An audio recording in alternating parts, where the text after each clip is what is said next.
तो कल हमने देखा कि कोरोना वायरस किस तरीके से अटैक करता है और किस तरीके से किल कर देता है।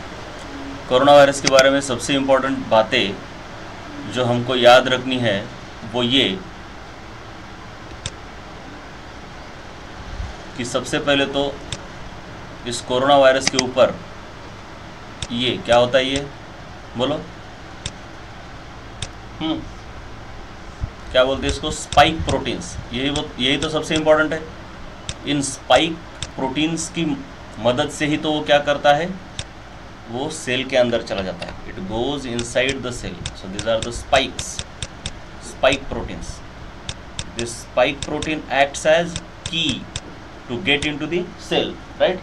और फिर सेल के अंदर जाने के बाद ये अपना जेनेटिक मटेरियल, क्या है इसका जेनेटिक मटेरियल, बोलो, इट इज mRNA। इसको ये सेल के अंदर डाल देता है और फिर ये mRNA खुद की कॉपीज़ और रिक्वायर्ड स्पाइक प्रोटीन्स बना के इनको मल्टीप्लाई करता है, रिप्रोड्यूस करता है।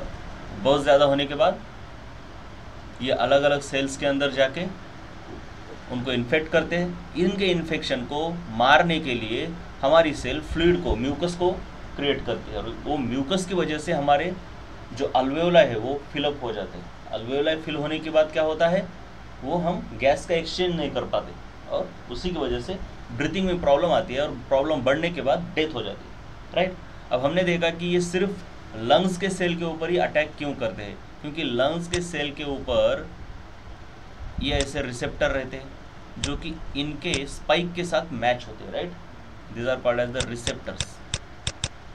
अब काम इन्हीं का है बेटा, यही बहुत इंपॉर्टेंट है, ये रिसेप्टर और स्पाइक प्रोटीन।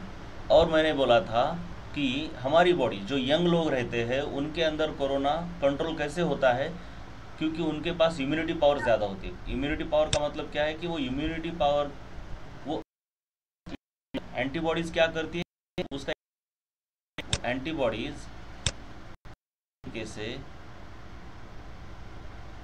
इसी शेप की होती है और ये जाती है, ये ऐसे, राइट। तो इसके अंदर घुसने की वजह से ये जो स्पाइक प्रोटीन्स है वो नाकाम हो जाते हैं और ये क्या करते हैं, अब सेल के ऊपर नहीं बैठ सकते, राइट। तो इस स्पाइक प्रोटीन को नाकाम करना यही हमारा काम है। तो वैक्सीन क्या करती है, अब देखो ठीक से, ये जो आपका ये जो कोरोना वायरस है, इस कोरोना वायरस के अंदर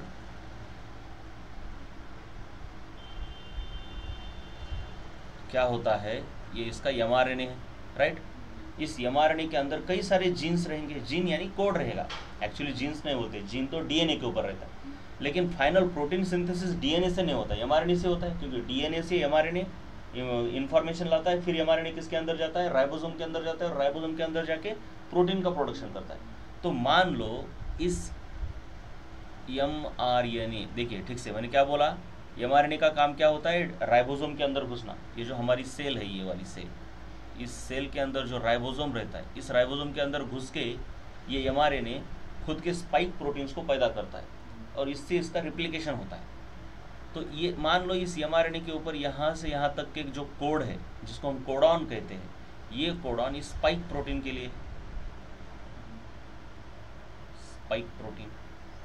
और भी इस mRNA के ऊपर बहुत सारी चीज़ें रहती है, लेकिन यहाँ से यहाँ तक क्या है, स्पाइक प्रोटीन का कोड है। फिर इसके ऊपर ये जो लिपिड की लेयर है या फिर जो भी ऑर्गेनिक इसकी जो मेम्ब्रेन है उसको पैदा करने के लिए यहाँ से यहाँ तक का कोड होगा, राइट। लेकिन स्पाइक प्रोटीन का कोड है ये वाला, यहाँ से यहाँ तक। और हमारी बॉडी इस स्पाइक प्रोटीन को देख के इसको मारने के लिए क्या पैदा करती है, एंटीबॉडीज पैदा करती है। याद रखना, ये बहुत इंपॉर्टेंट है। स्पाइक प्रोटीन, उसको ज़रूरत नहीं है कि इस पूरे राइबोसोम को देखना है, ये कोई ज़रूरी बात नहीं है। इस कोरोना वायरस को देखने की ज़रूरत, वो सिर्फ स्पाइक प्रोटीन पैदा करेगी, लेकिन देर लगती है और उतने में इन्फेक्शन बढ़ जाता है और आदमी की डेथ हो जाती है। समझ में आया? यही एक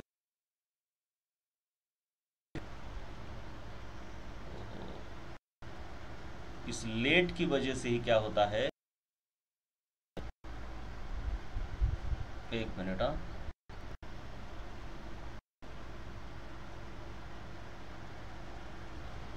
तो अभी तक हमने क्या देखा कि इस आरएनए के ऊपर कई सारे कोड है, उसके स्पाइक प्रोटीन का कोड है, उसके मेम्ब्रेन के कोड रहेंगे और सारे, ये सभी कोड मिला के जब ये स्पाइक प्रोटीन, मेम्ब्रेन, ये सब पैदा करेंगे तो एमआरएनए, राइट, सभी चीज़ें होनी चाहिए ना। अब हम क्या करते हैं वैक्सीन के अंदर, देखो हमारी बॉडी रिस्पॉन्ड किसको करती है, सिर्फ स्पाइक प्रोटीन को। स्पाइक प्रोटीन को देखने के बाद एंटीबॉडीज पैदा करती है, राइट। तो हम क्या करते हैं वैक्सीन के अंदर, कोड को ब्रेक करते हैं, इतने को, इसको ब्रेक करके वैक्सीन के अंदर डाल देते हैं। तो ये जो हमारा इंजेक्शन है वैक्सीन का, उसके अंदर एमआरएनए का पूरा पूरा पूरा एमआरएनए है क्या, कोरोना वायरस का पूरा एमआरएनए है या उसका कुछ पार्ट है? Yes, that is most important. This vaccine contains part of mRNA from virus. इतना समझ में आया? अब इस पार्ट से, इसके अंदर वही पार्ट है जो स्पाइक प्रोटीन कर रहा है, राइट। तो इसको अगर हम इस बॉडी के अंदर डालते हैं तो ये सिर्फ पार्ट के अंदर, बॉडी के अंदर ये सेल है मान लो, राइट, बहुत सारी सेल है, ये पार्ट का सेल के अंदर, लेकिन बताओ ये सेल है,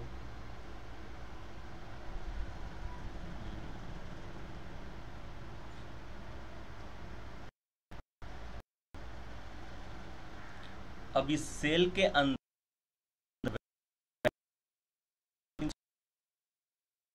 एमआरएनए,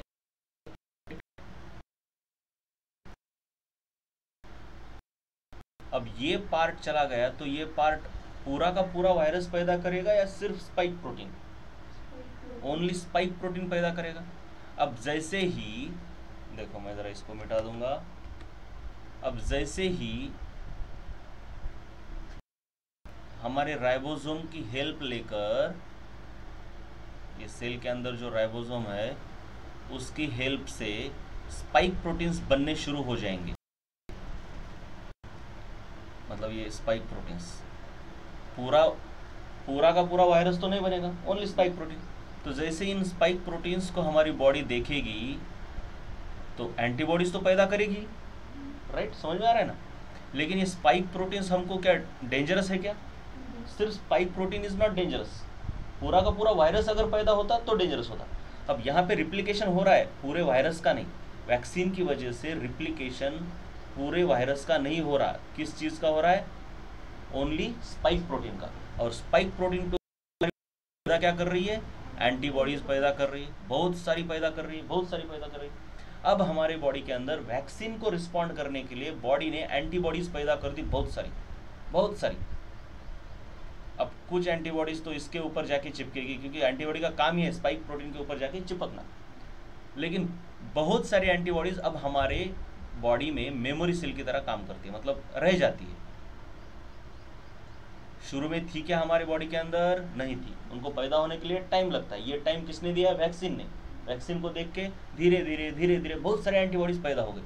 अब ये स्पाइक प्रोटीन को ख़त्म कर देती है वो एंटीबॉडीज़, लेकिन ख़त्म करने के बाद भी हमारे शरीर के अंदर काफ़ी सारी एंटीबॉडीज़ है, अब बहुत सारी है ना, राइट। अब जब रियल कोरोना वायरस बॉडी के अंदर घुसता है तो उसको देखकर एंटीबॉडीज़ पैदा करने के लिए शरीर को टाइम नहीं लगता, क्योंकि ऑलरेडी एंटीबॉडीज़ है, उसको देखकर पैदा करने की ज़रूरत नहीं। तो जैसे ही रियल कोरोना वायरस को हमारी एंटीबॉडीज़ देख लेती है, जो कि ऑलरेडी पैदा हुई है, किसकी वजह से पैदा हुई है? वैक्सीन की वजह से। किसकी वजह से पैदा हुई है? वैक्सीन की वजह से। तो ये डायरेक्टली अब अटैक कर देगी। पैदा करने के लिए वेट करने की ज़रूरत है क्या? जो हमें लेट हो रहा था वो लेट होगा क्या अब? तो ये जो ऑलरेडी पैदा वाली एंटीबॉडीज़ है ये इसके अंदर घुस जाएगी और इसको न्यूट्रलाइज कर देगी, राइट। तो बस इतनी सी बात है। वैसे तो हमारा शरीर ही काफ़ी होता है उनको मारने के लिए, लेकिन शरीर, हमारी बॉडी एंटीबॉडीज़ पैदा करने के लिए जो टाइम लेती है उस टाइम में आदमी की डेथ हो जाती है। अब यहाँ पे वो लेट जो हो रहा था वो लेट नहीं होगा, ऑलरेडी वैक्सीन की वजह से पैदा हुआ है। वैक्सीन की वजह से क्या पैदा हुआ है? एंटीबॉडीज़ पैदा हुई है, और जो रियल में कोरोना वायरस अब आ रहा है उसके ऊपर ऑलरेडी पैदा हुई हुई एंटीबॉडीज अटैक कर देती है और लेट नहीं होता। राइट, समझ में आया? तो वैक्सीन में हमने क्या डाला? कोरोना वायरस डाला पूरा का पूरा, या कोरोना वायरस का एमआरएनए पूरा का पूरा डाला, या एमआरएनए का कुछ पार्ट डाला? एमआरएनए का कुछ पार्ट डाला, ऐसा पार्ट जिसे देख के हमारी बॉडी क्या पैदा करती है? एंटीबॉडीज। उस पार्ट को बोलते हैं, एमआरएनए के उस पार्ट को बोलते हैं एंटीजेन। Antigen, right? पूरा का पूरा एमआरएनए हमारे लिए एंटीजन नहीं है। एंटीजन इज एनीथिंग जिसको देख के हमारी बॉडी एंटीबॉडी पैदा करती है। अब वैक्सीन वैसे तो बहुत टाइप की होती है, बहुत डिटेल में है, बहुत अलग तरीके से है, हर चीज़ अलग अलग तरीके से है, लेकिन हमको ये बेसिक जानकारी होनी चाहिए।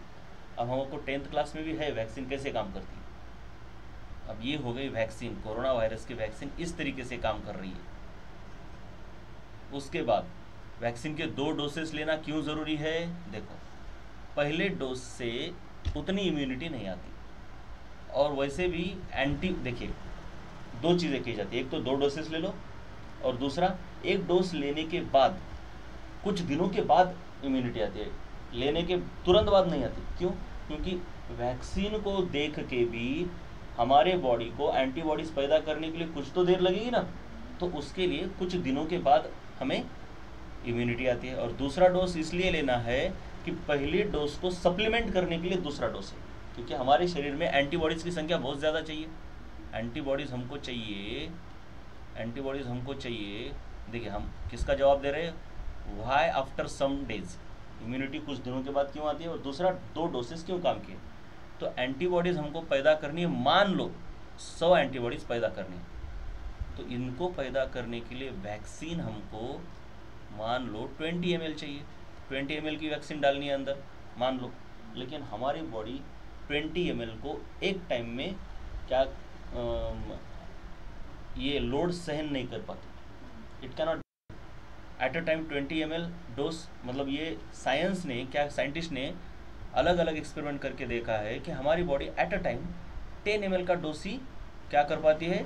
बियर कर पाती है, लोड सहन कर पाती है। एट अ टाइम 20 ml का नहीं सहन कर पाती। लेकिन हमको चाहिए एंटीबॉडीज इतनी 100, उसके लिए 20 ml चाहिए, लेकिन एट अ टाइम 20 ml हम बॉडी में नहीं डाल सकते, वो हमारी बॉडी की कैपेसिटी है। तो इसलिए पहले डोज में 10 ml और दूसरे डोज में 10 ml, इस तरीके की 10 ml 20 ml, ये स्टैंडर्ड मैं बस समझने के लिए बता रहा हूँ, राइट? इसलिए 1 डोज 2 डोज ज़रूरी है। चलिए, अब इफेक्टिव वैक्सीन जब आती है तो हो सकता है कि उसका एक ही डोज काफ़ी हो। तो क्लियर है पूरा का पूरा किस तरीके से वैक्सीन काम करता है।